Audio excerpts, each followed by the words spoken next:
Okay, let's try to make this good.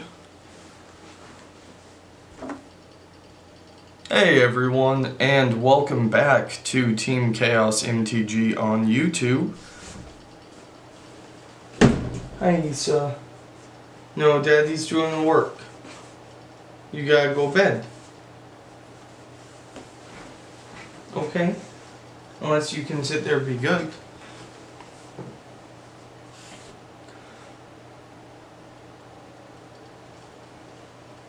Hey everyone, and welcome to Team Chaos MTG on YouTube. Today we are talking about Modern, so I figured we would open some Modern Masters. Which one do you guys like better? I like this one better. Feels heavier, more foils, because that is something that you can determine by feeling it with your hand.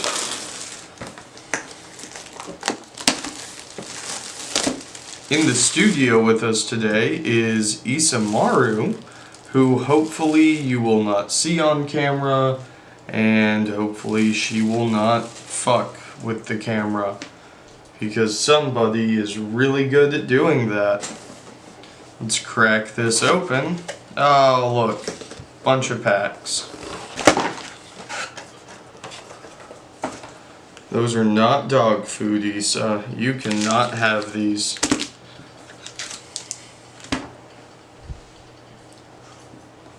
So let's talk about the current state of Modern. I know a lot of people were kind of freaking out because... Let me do that again, Chad.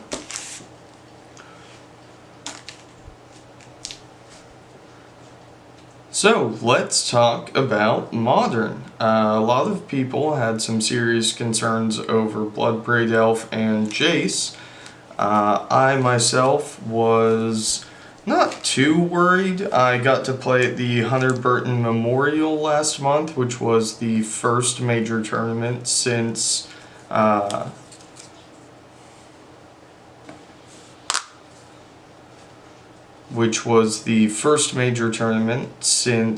rules changes. Do that again. Don't do that one.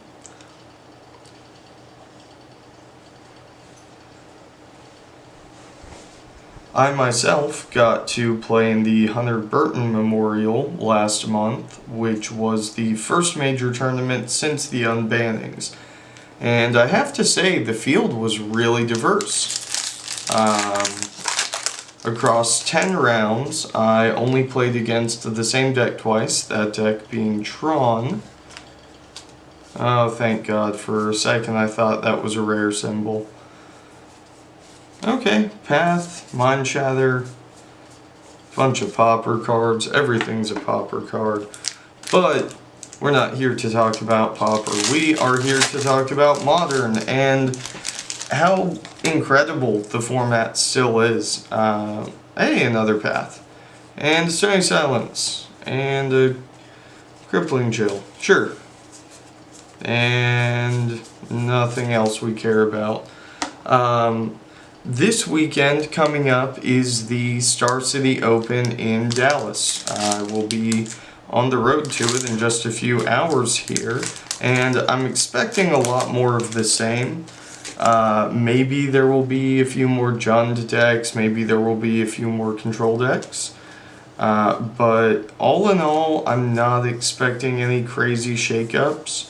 I don't think that there's going to be a return to the days when every other deck was Jund. Myself, I am playing Suns and Moon, which I will do a really mediocre write-up about.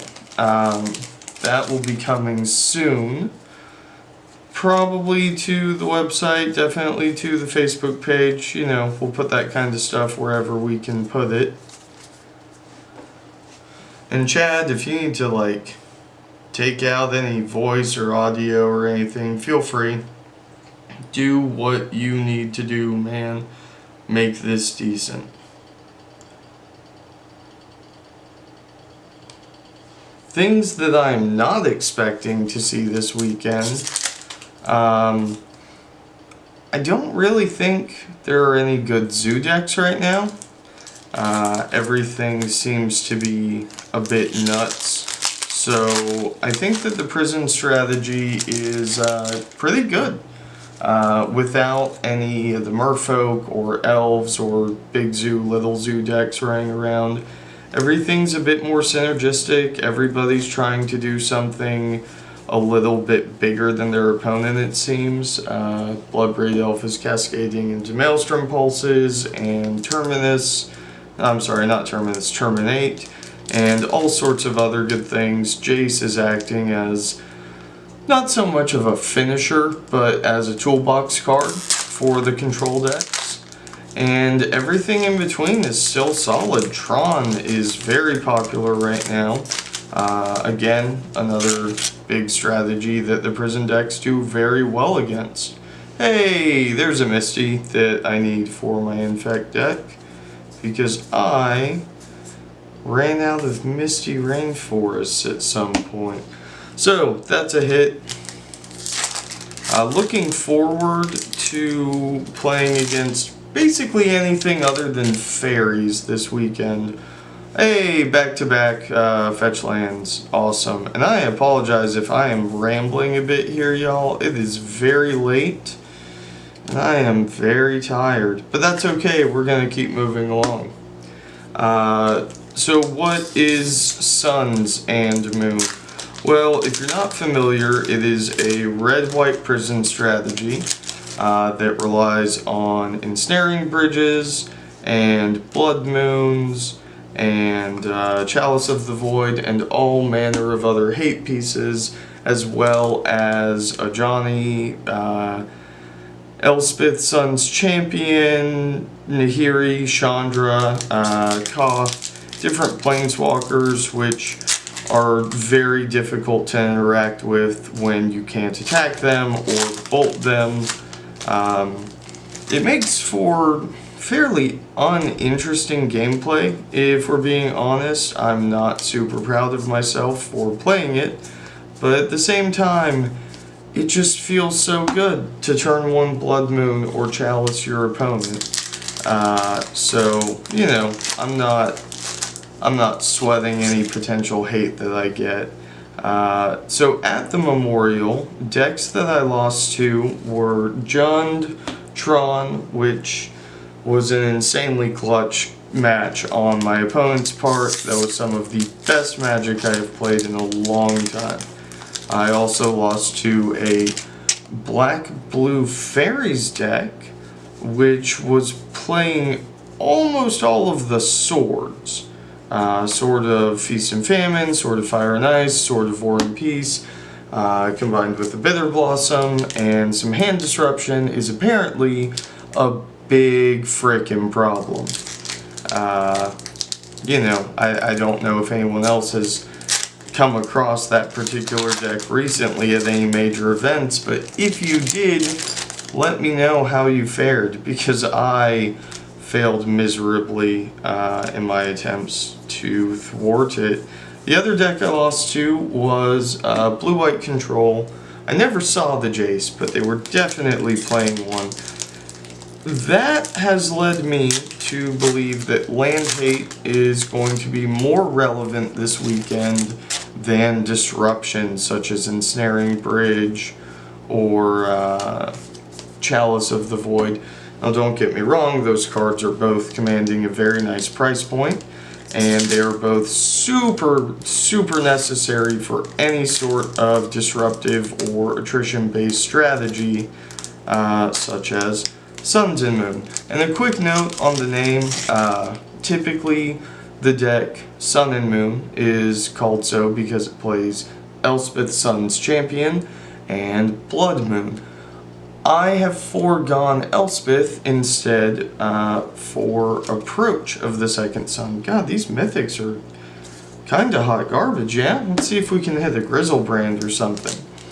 I think that the deck plays a long enough strategy and draws enough cards that a single Approach is actually a pretty solid choice for the deck, especially for something that's powering out Nahiri's, Chandra Torch of Defiance, cards that draw you a lot of cards, cards that get you through your deck quickly while dealing damage to your opponent, dealing with their problem permanents. And also Nahiri can just go grab an Emrakul, and as long as I don't have a bridge in play, well, I mean, GG, right? So, why don't I think we're going to see a lot of zoo-type strategies this weekend? Well, they're just not very good in the face of Bloodbraid Elves and Jace, and decks that were already fairly dominant, such as Tron, Control, Death's Shadow, any version really. Shadow seems to put up a really good fight against other creature-based decks because it, in and of itself, is a creature-based deck, but it plays much more like a combo deck, just in the way that you're trying to run out your life total, draw a bunch of cards, and then play massive threats way too early. And, as a side note, we are going to be doing some more giveaways coming up on the channel relatively soon. We have another Rivals of Ixalan Fat Pack to give away, and as soon as Dominaria comes around, we will be giving away a Magic the Gathering Dominaria art book. So, you know, tell everyone that, you know, if you're watching this now. If you're not, you can still tell everyone you know.